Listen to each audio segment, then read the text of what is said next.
Hey, good morning. We got a beautiful sun. She's saying hi to me.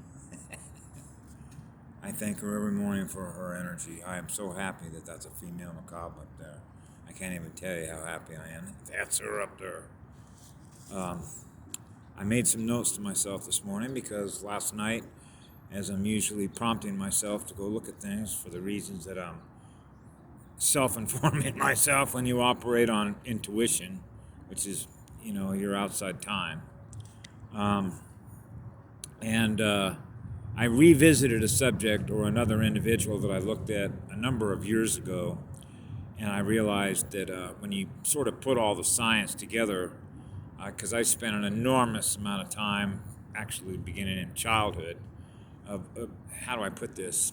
It's like if your density consciousness is already on a certain level of where you're at in your own coursework, and then you want to look at, if you will, where the planet is. And when I mean planet, I'm not talking about the classroom itself, which is Gaia, the teacher in the classroom, the great living spirit of Mother Earth, because the Milky Way is a university campus system. All the planets in the Milky Way are classrooms. Okay? The energy systems that are in the planet are gods and goddesses. Okay? So I made some notes to myself this morning and revisited a subject that sort of pulls it all together. When you take a look at a guy by the name of, I believe he's from Holland or the Netherlands.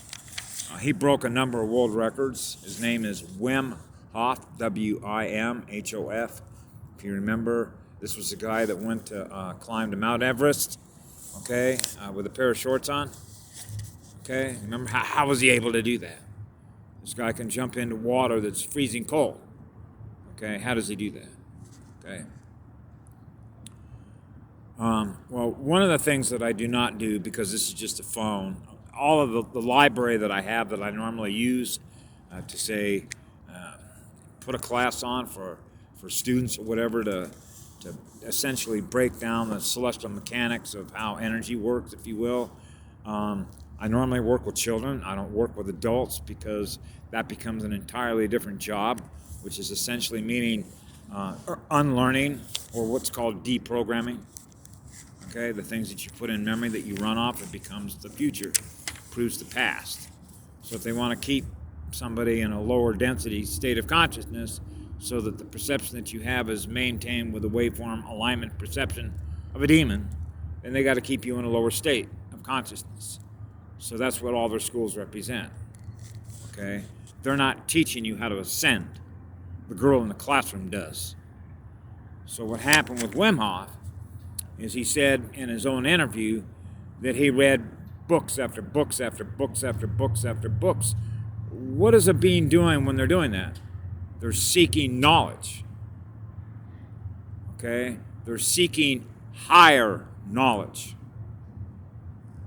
He was on a quest. He had questions and questions and questions, just like David Icke does, just like I do when I was a child. And for me, it was a little bit different. I realized after reading my first newspaper at age 4, I had to figure out, number one, for how many generations had they been harvesting energy off these people in this planet? That was my first question. So that meant that I had to go back through generations and generations and generations of if you will, humanity, to see how long this has been going on, how long have wars been going on, how long have people on this planet been mistreating each other, okay, treating each other like crap, going to war against each other, okay. It's an energy harvesting system. How long has this been going on? So the only way that I can do that is to do what's called an historical analysis. Actually, what it really is you're able to measure the state of consciousness that exists on the planet between timelines, psychic energy timelines, as I mentioned in a previous video, okay, which essentially means is that when the light has been restored on the planet, or the vibrational frequency that everybody's experiencing no matter where we go, then all the waves in which we use to communicate with each other are in alignment with each other, which is what love is. That's restoration. Okay? So I've been in many places on the planet where I've experienced that. So I began measuring what's called time vectoring different timelines, because whatever being that you are and you're conscious and aware of who you are, okay, represents a timeline. Okay? So if you're running a love vibration at a steady state, you're 0 point. That's called outside time, because the speed at which the waveform of what you're experiencing electromagnetically in a physical body is... If that's your identity, then you know who you are. That's why I've always said, I am what love is in living spirit. I know what I am. I broadcast light and love wherever I go. That means wherever I go, I'm restoring the life, which is sanity. So the reason that Wim Hof was important, it was shown to me last night, was to remind me about breathing work. When you're doing breathing work, you're actually monitoring your time, adjusting or modulating your timeline. Okay? So he learned how to become a master at it, which essentially is 0 point. Now, why does the cold water, when he said he was attracted to cold water? Now we're going to get down to the experiment that they did in quantum physics, which is where they wanted to go to 0 point gravity, 0 point. Cryogenics, if you know what cryogenics are, which is, if we're going to get down to the Big Bang, okay, which means where did the first unit of movement begin? Because movement starts with heat, expansion.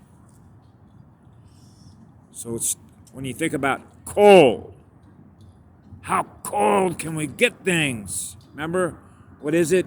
286 degrees Kelvin below zero, or centigrade. I forget exactly what it is. So I remember that was one of their experiments, was to see if anything could still move. So we're talking about consciousness and particle. The consciousness and particle, the collapse of the wave function. What is the purpose of the wave function? It's to create a universe. Okay. So you can experience more of what you are, which is a creator being. Okay? So what's happened is that he's able to be in 0 point. Okay? Consciousness.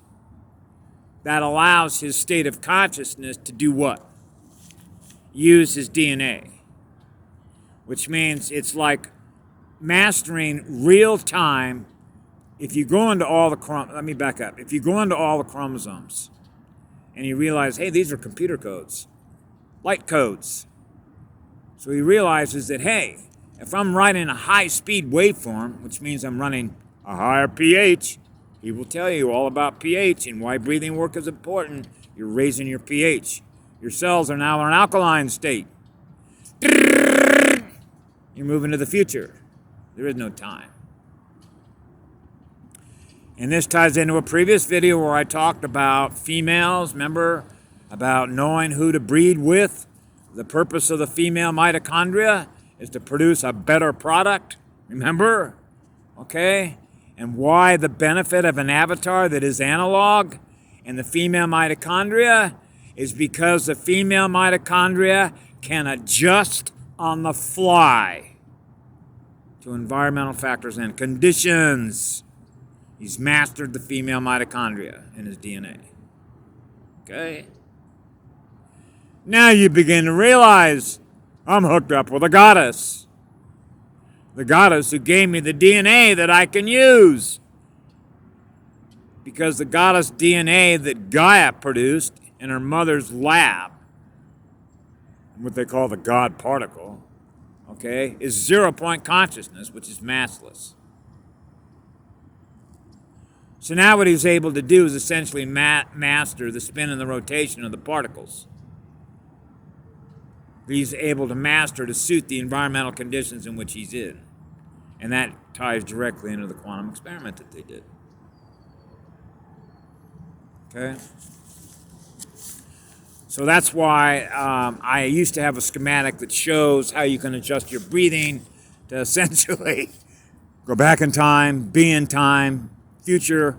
In other words, you're mastering the speed. Remember when I talked about speed, the speed of the waveform, when you're in a track meet against essentially yourself, which means you're mastering your own learning.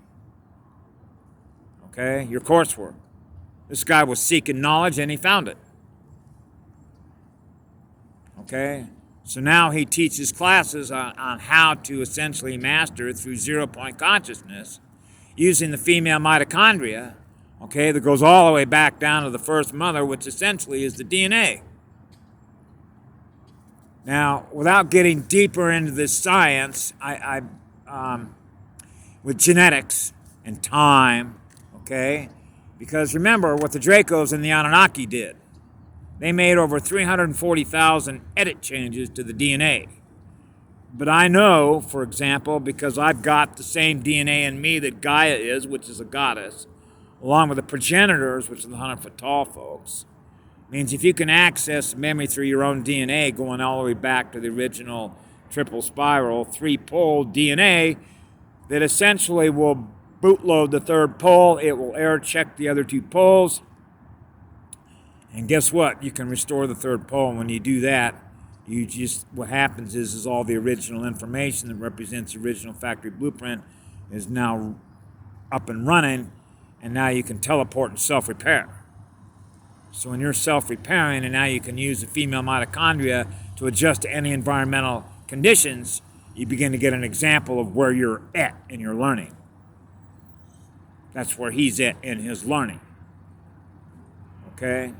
Now you begin to understand the importance of breathing in electrons and the relationship with oxygen molecules that are combustible.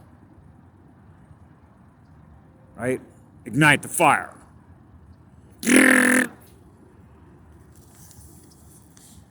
So I normally don't do science classes, and I'm certainly not going to do them on this phone, particularly when I realized a couple of years ago when I punched my timesheet in and said, okay, I'm done. I realized I essentially wrote my own timeline, why I came in here, when I came in here, to experience what it is that I experienced, for the purpose of putting on record, both as a student and a teacher in the cosmos.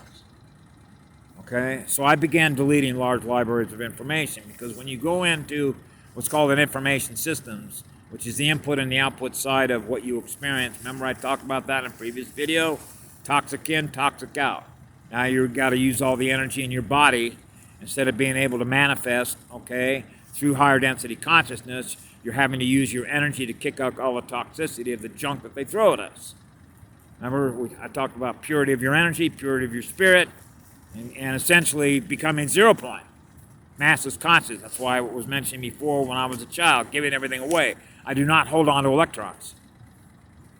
We use the energy of the cosmos to go as fast as we possibly can, because we're seeking to reach the highest state of consciousness that is attainable, which is the old saying when they go, as above, so below, which means you want to be able to look down below on everything. You want to be able to experience everything that is possible to experience in the cosmos. And when you know that you're able to do it because you're running at such a high speed, then you're seeking to reach the highest knowledge, the highest state of consciousness that there is. That means that what's navigable has been navigated. You've already navigated it. So you've navigated through all the densities and the dimensions. It becomes 0 point. No time. Just consciousness. Now you can master all the information that represents what the DNA is in order to survive at any environmental factors. That's the benefit of being analog. They don't know how to do that. That's why they use technology. So if they get everybody hooked up with technology, then you're not learning how higher density consciousness works to be a master of your own universe, which is to be an autonomous unit of consciousness. Okay? So that's one of the reasons why when I think about a public school system, it's set up for human resources. It's sort of like saying they're going to choose for you what it is that you're supposed to learn. Okay? Well, that's not up for them to choose that. That's up to you to choose that. It's your journey. The classroom in the cosmos is the planet, not an elementary school down the street. Okay? If you're in a higher state of consciousness and you go into that classroom and you see what they're putting into the heads of your skull, okay, and you're already a higher state of consciousness than that, then why would you have your child wanting to learn something from them that represents lower density consciousness when they have the ability to learn something through a goddess and a planet?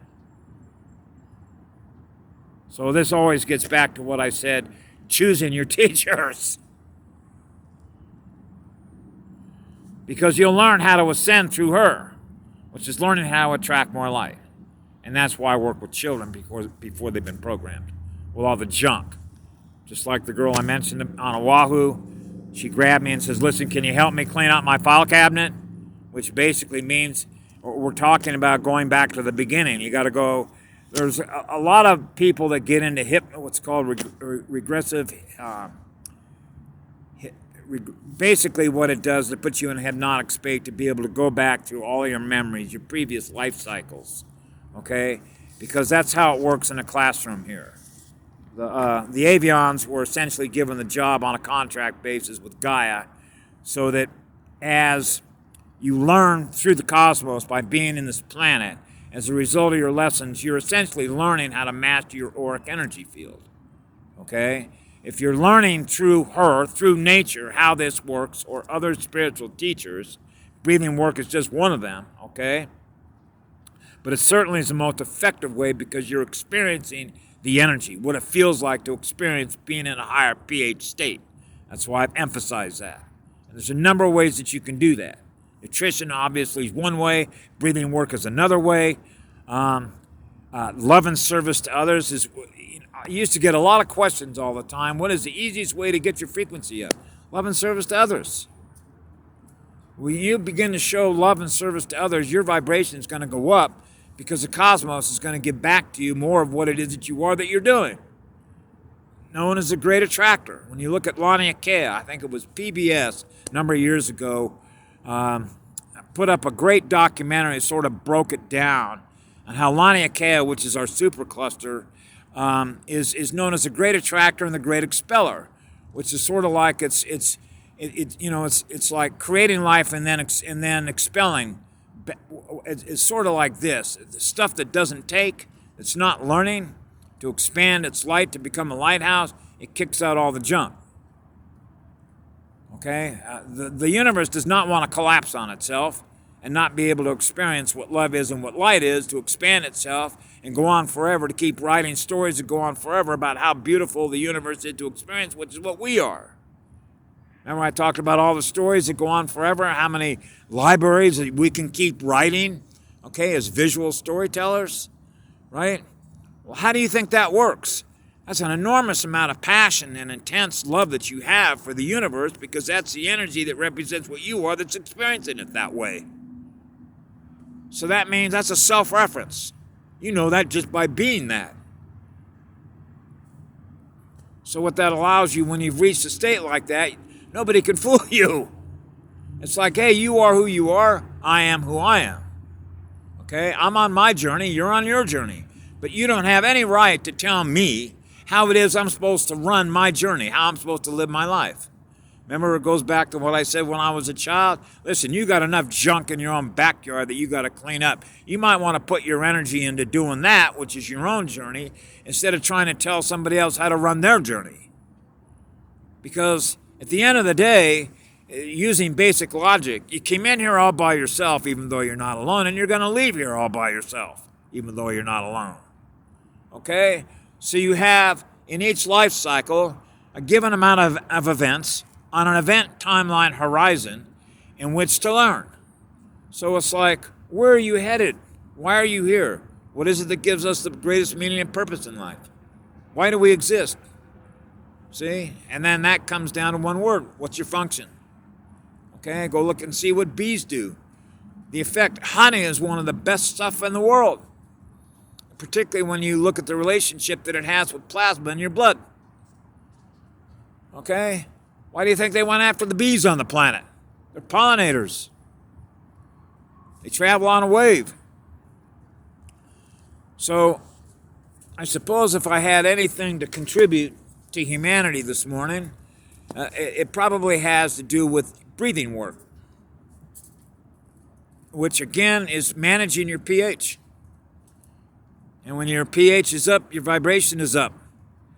And now you can begin to realize how that ties directly into the mask order. Okay, as I mentioned to somebody the other day, listen, one of the greatest spiritual gems I know of in the cosmos that I've ever visited is the Hawaiian Islands. It's paradise. I had the good fortune, as I mentioned in the video, sitting out on a surfboard one day where the water was so clear I could see 100 feet deep down through the water and see the sand on the bottom, and look up above me and see the waterfalls coming down on what's known as the Poly Cliffs, where everything was plush and green. And when you realize that things move so fast through the cosmos, and your state of consciousness is moving so fast through the cosmos, I realized experiencing that in just a very short sequence of events on a timeline, DNA sequence timeline of events, when you are experiencing higher vibrational energy to experience something so beautiful that essentially is defined by experiencing what love and joy is for who you are, to be able to experience such beautiful, magnificent things, you begin to realize the relationship that you have with the cosmos. Okay?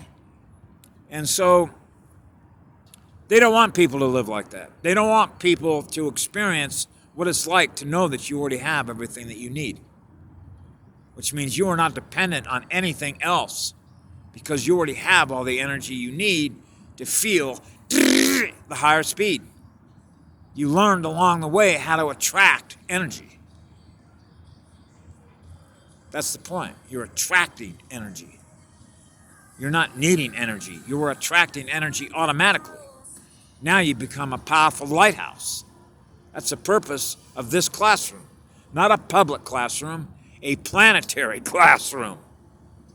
So when you're learning through her, through living energies, then you're learning how energy works.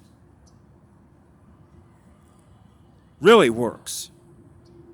Because she's the girl that manages the physics in her classroom. So that's why when you're running her DNA, which is a Homo sentient sapien DNA assembly, and you're running the high-speed energy for which she has a source-connected DNA assembly that you're using as a soul in here, then you're able to do what he's able to do, which we can all do through breathing work. You begin to realize through the female mitochondria that you can adjust to any environmental condition to survive. Not through fear, but through love and joy. And that's what frees your mind to be free. It's not held captive by another unit of consciousness. You're autonomous. You become like a god, a goddess. That's the purpose of the classroom. So one time I mentioned walking up to 25 people in a pavilion one day in the city of Hilo on the Big Island. How many people raise their hands that know that this is a training center for gods and goddesses? Not a one raised their hand. So that's another measurement, isn't it? It's a measurement of what we're learning in this classroom. And you're given a certain amount of time to learn these things. So that's why I listened to another video last night by a couple of guys who were with Alfred Labermont Weber about, a guy was up by Mount Shasta.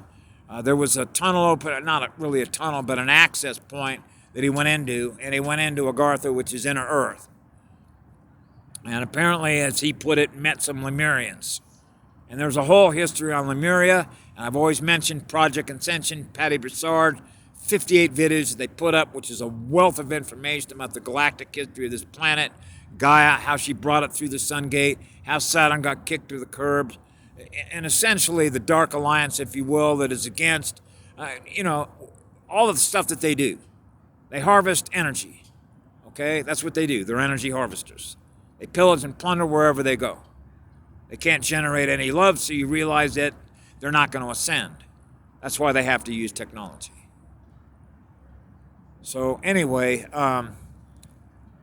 breathing work is absolutely important. If you want to look at Wim Hof, obviously he's up on YouTube. It's an enormous wealth of knowledge from what he's learned that he shares with others. And that's why we're all here doing what we're doing, is to share the higher knowledge, okay, that people are seeking. And that will help liberate the consciousness of humanity to experience higher density consciousness, through which they're not held captive by lower density consciousness that's trying to feed on our energy. Because that's what it is. Anyway, have a great day. Sun's up. We're headed in the right direction. Oh, yeah. The video that I watched last night with Alfred Labermont Weber talked about it, the shift in consciousness. And the importance of that can't be understated. It's one of the reasons I put this stuff up, even though I realize it doesn't hit a lot of people. But for whatever value that it has for those that do, I hope that it has benefit for you from the experiences that I share with everybody else. But this is what I do know, okay? Because this is what my intuition tells me. Because we have so many different beings that are here, who came in here at a lot of different times in which they did get here, and in knowing that class was dismissed in 2013 and everything I know that Patty shared with me, the things that she communicates with me, and other higher spirit guides that I have that communicate with me, which essentially means this is what's going on and when it's going on and how things are going to be affected by that process, okay? And that is the importance of not just breathing work, but getting your energy up during this particular point in time, because when shifts take, and this gets into a lot about what we call beings that have adjusted to experiencing a lot of different realities, begin to realize that imagine all of a sudden your reality shifts and the things that you once were giving psychic energy to experience are no longer there anymore. How would you be able to adjust to that? If you can adjust to that, not in a state of fear, but realize that the cosmos has an order in which it's taking care of itself to go higher, not lower. Okay? That's why fear, in terms of the importance of what it means when you realize what's possible to experience out in the cosmos, if you're looking in the mirror and you fear the cosmos, then you're going to be stuck in a lower density. Okay? Because fear did not create the cosmos. Everything that is higher in dimension, if you will, in density, is the other way. That's why they did what I call inverted programming, which is to slow the speed down. That allows them to feed on us. So the easiest way to not be a source of food anymore is to keep the speed up. And so therefore you're experiencing the speed of your own energy instead of experiencing the lower speed of who they are. And that is the speed ratio difference between beings that have a master over their auric energy field or their being able to adjust to the environmental factors. As I mentioned many times, when I'm experiencing a lot of lower density consciousness or lower vibrational waves in which others are experiencing, I go directly into my heart. You can adjust it through breathing, and the next thing you know is you're not affected by it, which means you're not reacting to it, which means now your waveform vibration is down with theirs, and now you're experiencing the energy that they are, which is lower than what yours is. So essentially what you're doing is you're mastering your tuner, your stereo receiver, and your stereo transmitter. Okay, so you're mastering your energy. So anyway, have a great day. I love you all. Bye now.